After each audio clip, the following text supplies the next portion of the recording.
기출문제를 같이 실습하도록 하겠는데요. 예제 파일 불러와 주시고 첫 번째 기본 작업 문제 보도록 하겠습니다. 기본 작업 다시 1번 시트는 교재에 있는 내용 A3부터 시작하셔서 F10 영역에다가 데이터를 입력해 주시면 되고요. 기본 작업 다시 2번 시트는 서식을 지정하는 문제입니다. A1부터 H1까지 선택하시고 홈에 가시면 맞춤이 있고요. 병합하고 가운데 맞춤을 클릭합니다. 글꼴은 도둠체라고 되어 있습니다. 도둠체. 글꼴 크기는 16을 선택. 글꼴 스타일은 굵게 기울인 꼴. 밑줄 클릭합니다. 그래서 제목에 대한 서식 지정하시고요. 다음은 A3부터 H14 영역을 선택하시고 홈에 가시면 글꼴의 테두리에 모든 테두리를 클릭합니다. 그 다음 맞춤에 가로 가운데 맞춤 클릭합니다.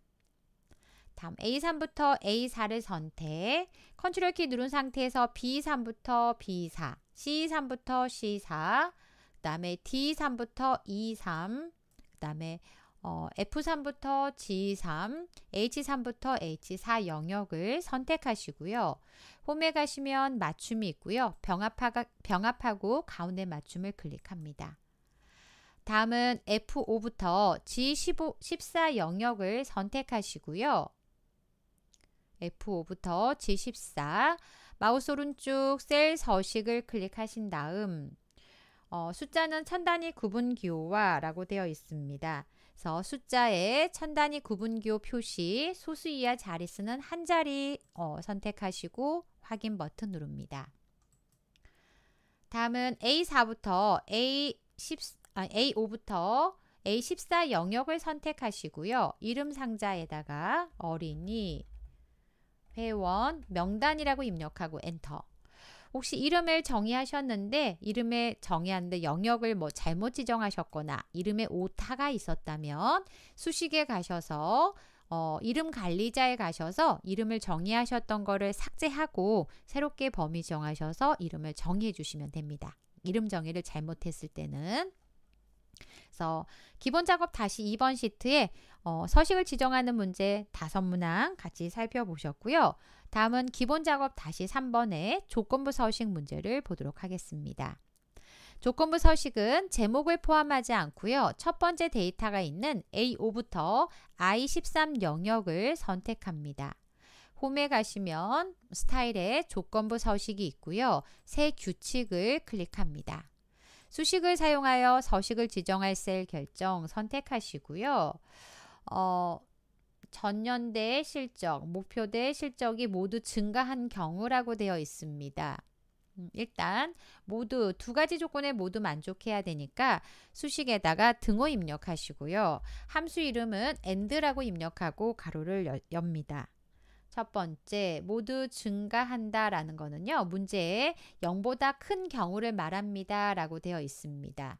그러면 목표에 증감에 있는 H열에 첫 번째 H5셀을 선택하시고 F4 눌러서 H열은 고정하고요. 5, 6, 7, 8 행에 미치는 달라질 수 있도록 수정하신 다음 그 값이 0보다 큽니까? 라고 비교하면 문제에서 말한 증가한 경우가 되고요. 다음 두 번째 I5셀을 선택하고 F4 눌러서 I열에 있고 5, 6, 7, 8 행에 미친 달라질 수 있도록 하시고 그 값이 0보다 큽니까? 증가하였습니까? 라고 조건을 주시고요. 그래서 모두 증가한 경우라고 두 가지 조건을 작성하시고요. 조건을 다 작성하셨다면 서식을 클릭하셔서 글꼴 색깔을 표준색의 파랑으로 선택, 그 다음 글꼴 스타일을 굵게 선택하고 확인. 다시 한번 확인 버튼 눌러주시면 두 가지 경우에 모두 0보다 큰 데이터에만 서식이 적용된 걸 확인할 수가 있습니다. 그래서 기본 작업의 조건부 서식 문제를 살펴보셨고요. 다음 계산 작업 문제 5문항 같이 살펴보도록 하겠습니다. 첫 번째 세금 공제액이라고 되어 있고요.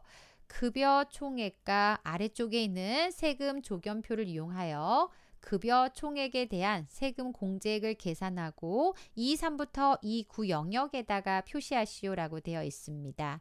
계산하는 방법은 급여 총액에서 마이너스 세율을 급여 총액에서 곱하기 세율을 곱하고 마이너스 누진 공제를 빼라고 했는데요. 우리는 아래쪽에 가서 세금 조건표에서 데이터를 찾아올 때 급여 총액을 가지고 첫 번째 열에 가서 데이터를 찾고요.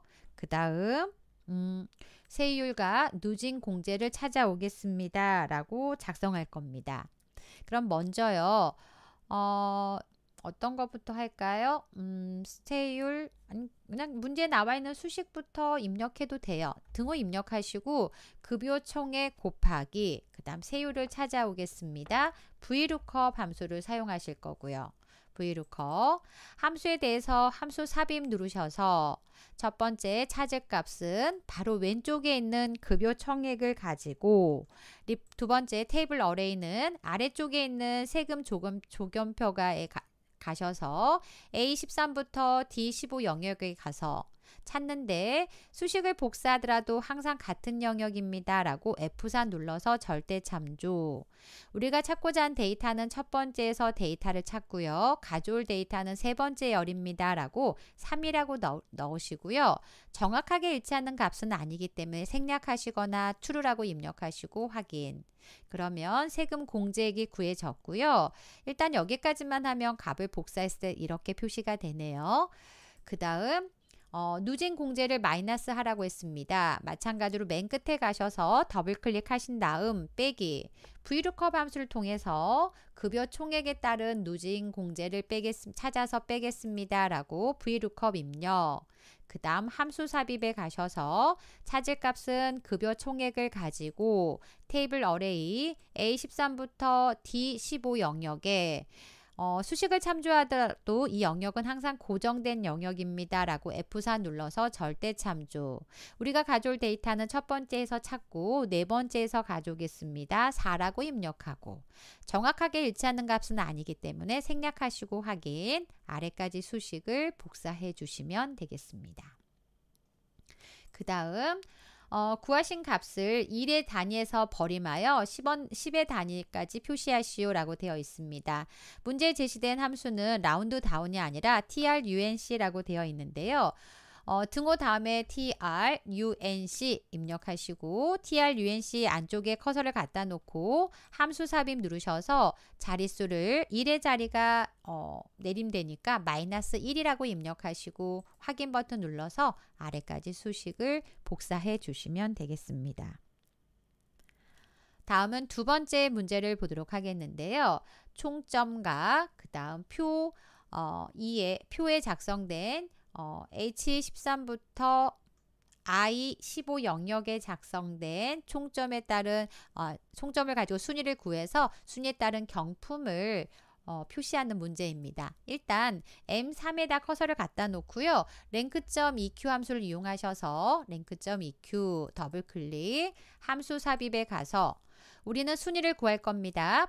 바로 왼쪽에 있는 총점을 가지고 본인을 포함한 모든 데이터들 중에서 비교할 리퍼런스 대상은 수식을 복사하더라도 항상 같은 영역을 참조할 수 있도록 F4 눌러서 절대 참조. 총점이 가장 높은 사람이 1등으로 처리할 거라서 내림차순이면 0이거나 생략하시면 되고요. 확인 버튼 누르시고 아래로 수식을 복사하면 순위를 1등부터 7등까지 구해지는 걸 확인할 수가 있습니다. 그 다음 1등부터 3등까지는 외식 상품권부터 문화상품권으로 표시하고요. 나머지는 공백으로 표시하라고 했습니다. 또한 외식 상품권, 주유권, 문화상품권 직접 입력하지 않고 셀을 참조해서 절대 참조 형식으로 표시하라고 했는데요. 1등부터 7등까지 있다라는 거 확인하시고 M3셀에 커서를 갖다 놓고요. 등호 다음에다가 추주라고 입력합니다. CHOOSE 추주. 추주 안쪽에 커서를 갖다 놓으시고요. 함수 삽입 누르셔서 추주는 인덱스 넘버는 조금 전에 랭크를 통해서 구해놨고요. 값이 1일 때는 외식 상품권이 있는 I3을 선택하되 수식을 복사하더라도 I3셀을 참조할 수 있도록 F4 눌러서 절대 참조.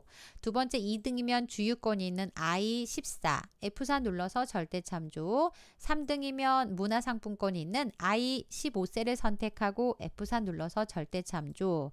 7등까지 있는데 4, 5, 6, 7에 대해서 넣지 않으면 오류가 표시가 되니까 4등은 공백으로 처리하겠습니다. 큰 따옴표 열고 닫고, 탭키 눌러서 5등도 큰 따옴표 열고 닫고, 6등도 큰 따옴표 열고 닫고, 7등까지 큰 따옴표 열고 닫고 처리하신 다음 확인 눌러서 아래까지 수식을 복사해 주시면 1등, 2등, 3등은 표시가 되고요. 4등부터 7등까지는 공백으로 표시된 걸 확인할 수가 있습니다. 다음은 세 번째 문제 보도록 하겠는데요.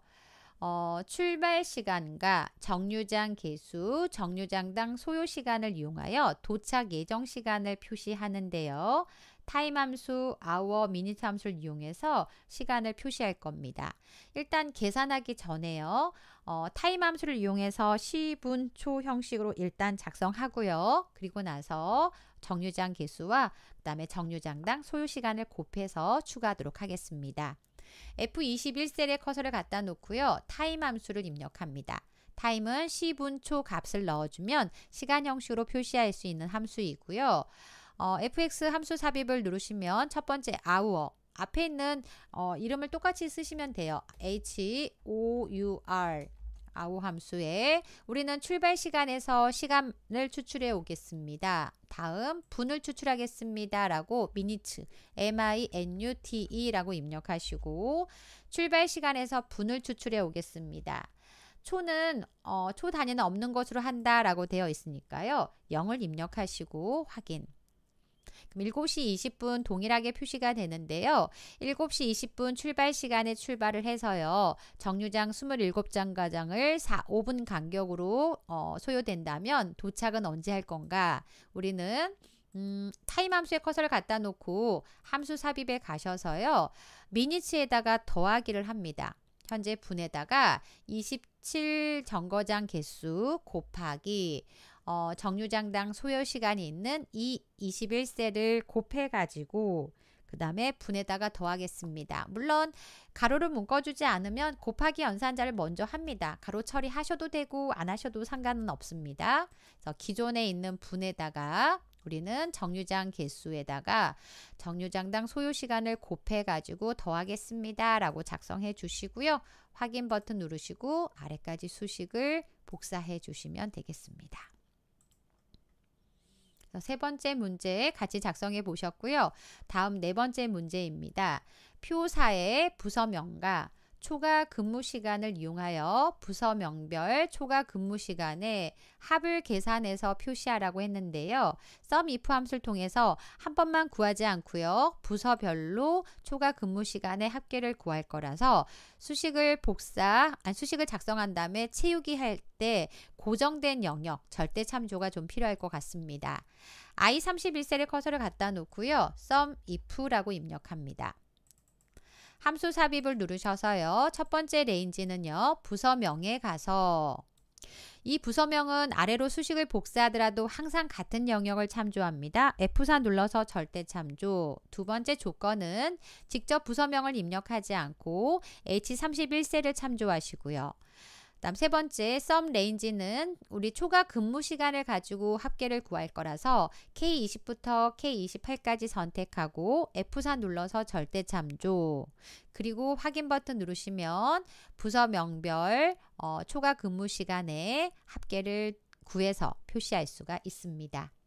따로 다른 연결하라는 언급이 없으니까 여기까지 작성하시면 될 것 같고요. 다음 다섯 번째 문제를 보겠습니다. 공정, 제품, 옵션을 참조하여 제품 식별 번호를 계산한 다음에 대문자로 표시하라고 했습니다. 일단 제시된 거는 제품 마이너스, 옵션 마이너스, 공정이라고 되어 있습니다. 그 다음 공정, 네. 커서를 E33에 갖다 놓으시고요. 대문자는 조금 있다가 처리를 할게요. 첫 번째 제품이 있는 셀을 클릭. 연결하겠습니다. n% 연산자 빼기를 연결하겠습니다. 다시 한번 n% 연산자 옵션을 클릭합니다. n% 연산자 이용해서 빼기를 작성하시고요.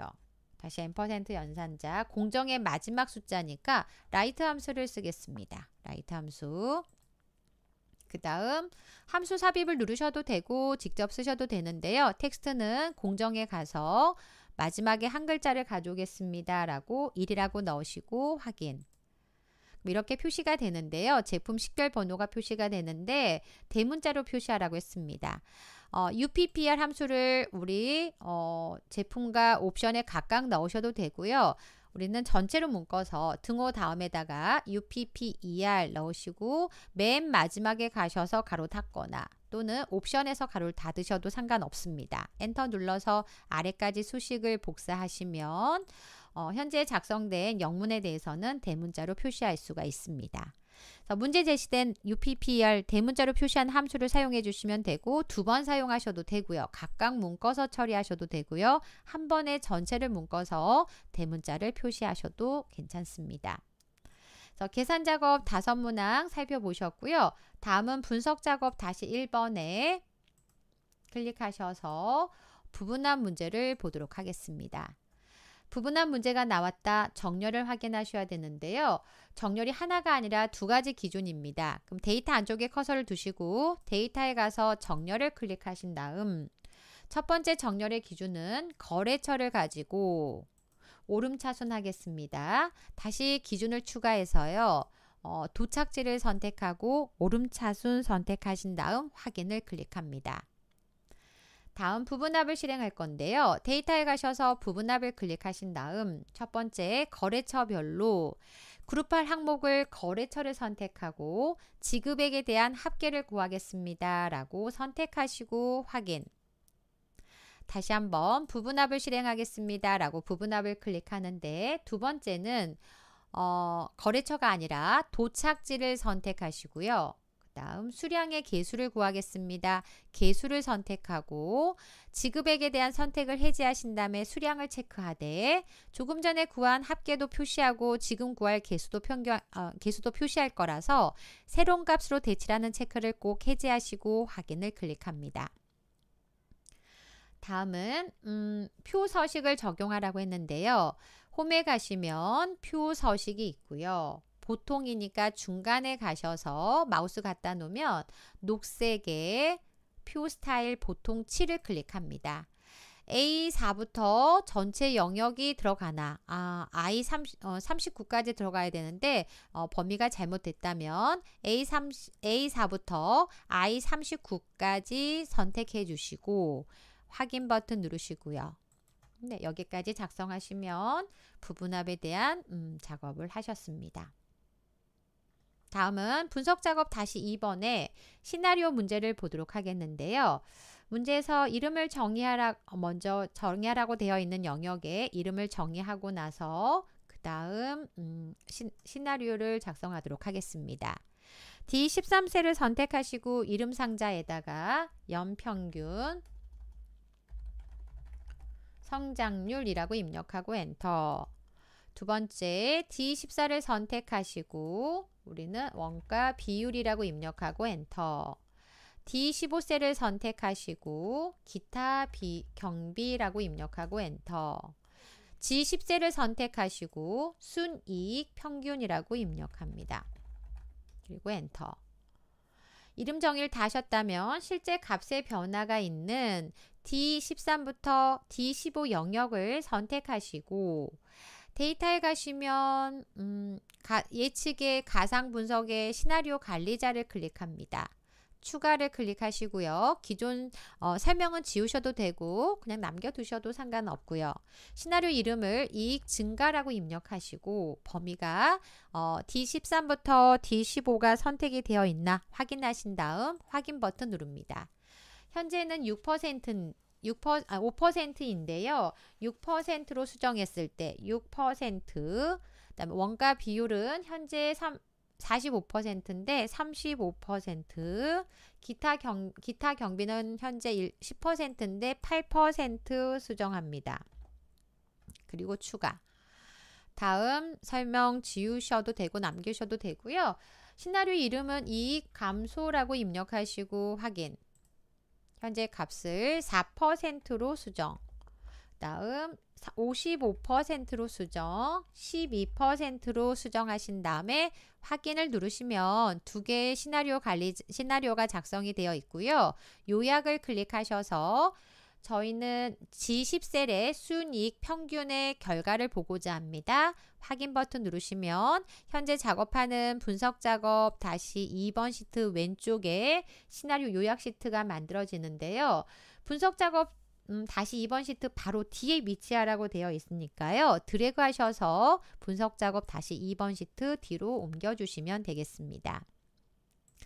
다음은 기타 작업의 매크로 작업 문제를 보도록 하겠습니다. 매크로를 기록하신 다음에 도형에 연결하는 방법으로 좀 설명을 드릴게요. 첫 번째 매크로를 기록하실 때는 항상 비어있는 셀을 선택하시고 개발 도구에 가셔서 매크로 기록을 클릭하시거나 또 상태 표시줄에 가셔서 매크로 기록을 클릭하셔도 동일합니다. 클릭 한번 하시면 매크로 기록 대화 상자가 표시가 되고요. 매크로 이름을 가족 수당이라고 입력하고 확인을 클릭합니다. 가족 수당을 구할 H6셀에 커서를 갖다 놓으시고요. 등호 입력하신 다음 앞에 있는 인원수 곱하기 10만 원에 해당한 숫자를 입력합니다. 엔터 눌러서 아래까지 수식을 복사하셔서 가족 수당의 금액을 계산하시고요.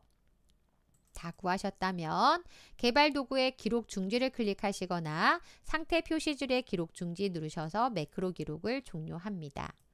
다음은 조금 전에 기록하셨던 매크로를 연결할 수 있도록 삽입에 가셔서 도형을 클릭하시고 기본 도형의 타원을 선택하신 다음 F19 영역이라고 되어 있습니다. 그래서 F19 영역에 Alt키를 누른 상태에서 드래그 19부터 G23까지 19, 20, 21, 22, 23까지 드래그 텍스트를 가족 수당이라고 입력하시고 도형에서 마우스 오른쪽 화면을 살짝 올려서 도형에서 마우스 오른쪽 매크로 지정을 클릭하신 다음 조금 전에 기록하셨던 가족 수당을 선택하고 확인 버튼 누르시면 되겠습니다. 다음 두 번째 매크로를 기록하기 위해서 비어있는 셀 클릭하신 다음 개발 도구의 매크로 기록 또는 상태 표시줄의 매크로 기록 이름을 서식 지정이라고 입력하시고 확인.